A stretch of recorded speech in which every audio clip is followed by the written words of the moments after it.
Il y a des silences qu'on écoute plus fort que des cris. Une pointe d'amour en regorge, et c'est peut-être là sa plus belle audace. Ce film de Maël Piriou ne cherche pas à faire des étincelles. Il préfère la braise qui couve, discrète, obstinée. Une avocate au bord du gouffre, un ancien taulard au volant d'un van brinque-ballant, une dernière ligne droite sans GPS. 3 lignes, et on a déjà de quoi poser son mouchoir ou son armure. Julia Piaton, intense, solide et vacillante à la fois, incarne Mélanie avec une vérité qui vous arrache parfois un battement de cœur.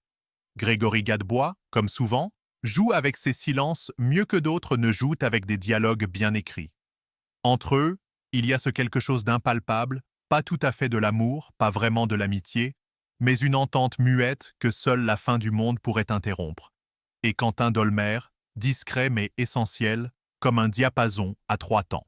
Ce qui frappe ici, ce n'est pas tant l'histoire, somme toute classique, mais la manière de la raconter. Piriou filme comme on écrit un poème en prose, avec des angles humbles, des lumières tendres, une attention rare à ce qui ne se dit pas. On sent l'héritage des humanistes discrets, un peu de Stéphane Brisé, une pincée d'Agnès Jaoui, l'ombre d'un Ken Loach en version lavande. Certains spectateurs diront « c'est lent », peut-être, mais qui a dit que l'émotion devait arriver à la minute 12 comme dans une série Netflix? Le rythme ici épouse les battements ralentis d'un cœur fatigué, pas la pulsation d'un écran qui clignote. On y parle de mort, d'amour, de pardon, de mots qu'on n'ose plus dire ou qu'on dit trop tard. Et pourtant, on ne ressort pas accablé. Un peu plus vivant peut-être, comme si le film avait juste glissé sa main dans la vôtre sans bruit, ou posé une cuillère de confiture sur une tartine brûlée.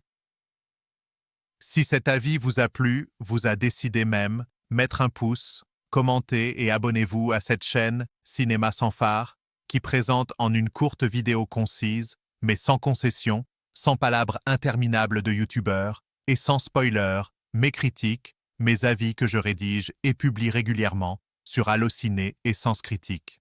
Merci et bon film.